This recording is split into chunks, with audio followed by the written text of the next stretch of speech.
As colaborações, elas traziam muitos fatos que eram especulados pela oposição à época, e nós demonstramos que a denúncia ela traduziu vários aspectos de matérias publicadas principalmente por alguns factóides de oposição, desprovidos de qualquer prova. E é isso que nós demonstramos ao longo dessa instrução.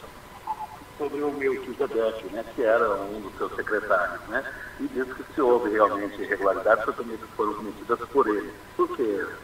Na verdade, nós já temos a comprovação. Inclusive, acabei, nos últimos tópicos agora, de falar que não tinha espaço para duas organizações criminosas na prefeitura. E até porque se eu fosse o líder de uma organização criminosa, eu saberia o que todos os membros dessa organização estavam fazendo.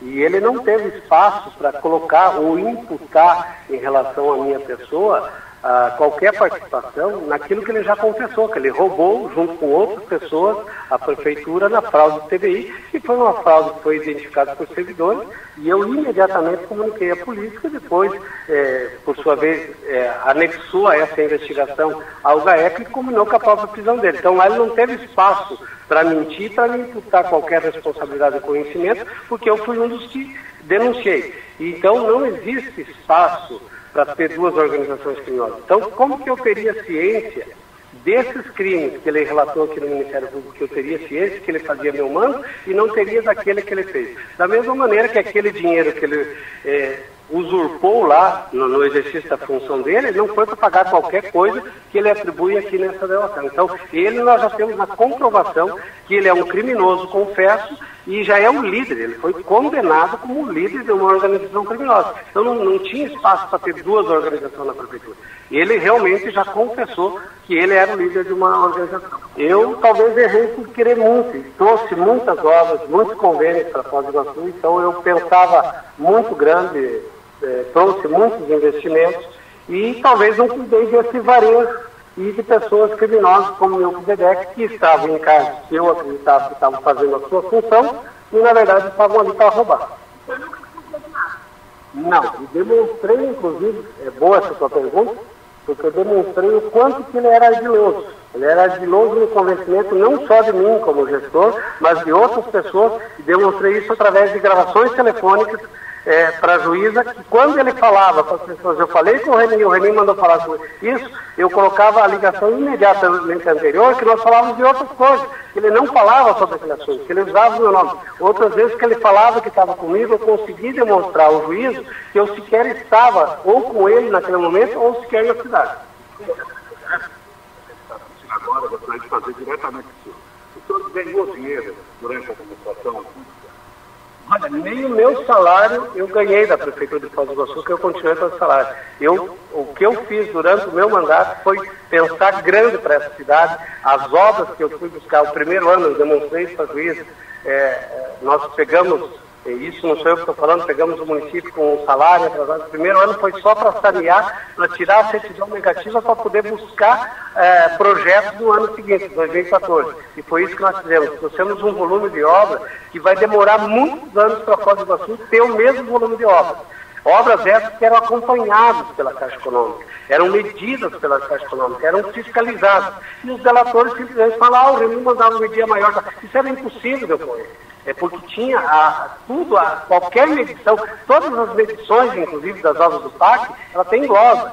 Tem glosa, é sinal que veio um fiscal da Caixa, viu que aquilo que tinha na nossa fiscal não era, ela glosou. Ou seja, para glosar, alguém tem que vir conferir. E não foi ninguém da Caixa Econômica denunciar. Só foi eu, como se eu fosse lá na rua medir um meio-fio. Então, uns absurdos que tem de grande maneira. Então, talvez o meu grande crime foi ter trazido, inclusive, esses dias, graças a Deus, deram a devida, de pegar um marco das Três Fronteiras que estava lá abandonado, porque o prejuízo que nós tínhamos de manter uma equipe lá, porque só faltava turista, fazer aquilo que lá hoje está recebendo 1 milhão de turistas, fazer as obras estruturantes que nós temos, e perdemos muita coisa, perdemos muitos investimentos em relação a essa operação. Antes das delações, houve a investigação da Polícia Federal. Por que o senhor acredita que a Polícia Federal chegou a afirmar que havia a corrupção e que o senhor poderia ser o chefe? Olha, nós acabamos de passar ali a análise da Polícia Federal em relação a alguns telefonemas minhos. Totalmente, eu falava maçã a análise era que eu estava entregando uma banana de dinamite. Mal comparando, é mais ou menos assim. Então, isso são aspectos que serão demonstrados, como eu acabei de demonstrar em juízo, no processo. Agora, e a relação das doações de campanha, em um determinado momento da denúncia, fala em 2 milhões do Túlio Bandeira para o senhor, e depois a compensação por meio de licitações, de contratos sem licitação. Pois é, mais algo totalmente descabido, sem qualquer prova. A Rádio Peão, que falava que a minha campanha não custou 2 milhões. Então, que dirá ter uma doação só de 2 milhões. E também o Túlio Bandeira não participou de nenhuma licitação. Isso nós demonstramos também, tudo isso em juízo. Então, na verdade, agora é esperar que esses esclarecimentos eles sejam, e se eventualmente tiver necessidade, vamos continuar explicando e esclarecendo. E, principalmente, acredito que mais de 90% dos fatos nós conseguimos comprovar a mentira. O que deu uma guinada nesse processo e ajudou a demonstrar as mentiras foi depois da minha defesa ter pleiteado junto ao TRF4 e foi dado primeiro liminarmente e depois no mérito a anexação dos vídeos das delações. Então isso deu uma outra movimentação no processo, porque o que eles falaram nos vídeos em termos de delação não era o que estava nos termos. Então os vídeos têm muitos deles falando que eu não tinha ciência daquilo e nos termos estava que eu tinha ciência. E eu fui denunciado com base nos termos. Então os vídeos, muitos dos vídeos comprovam exatamente o contrário daquilo que está na denúncia. Então esses vídeos que hoje fazem parte do processo devido a essa vitória da minha defesa no TRF4, eles realmente deram um outro rumo ao processo, porque nos possibilitaram a demonstrar muito das mentiras que estão na denúncia. Agora, de onde que vem esse erro, prefeito, ex-prefeito?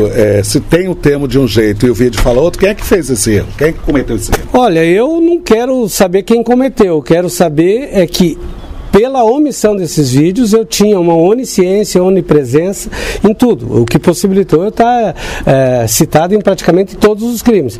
E, na verdade, o que o vídeo diz não era isso. Então, tem muitos fatos que os próprios delatores falam que eu não tinha ciência, mas no termo está que eu tinha ciência. Tem muitas perguntas que foram feitas, que foram transcritas em formas de delações. Então, isso realmente é algo que vai ser apurado pela justiça agora, mas é uma prova que já está nos autos devido a essa decisão do TRF4. O senhor confirmou que dava cargos ali para os vereadores, isso procede? Procede, não só eu, como quem me antecedeu, quem me sucedeu. Governabilidade é isso. Não é só aqui, no Estado também é assim, na União. Se isso é um erro, é um crime, inclusive falei para a doutora, pode me condenar. Isso eu fiz. Isso realmente eu fiz. Eu nomeei parentes de vereadores, nomeei filho de vereadores, isso é verdade. Isso eu cometi. E isso pode até não ser o certo, mas até onde me consta não é criminoso.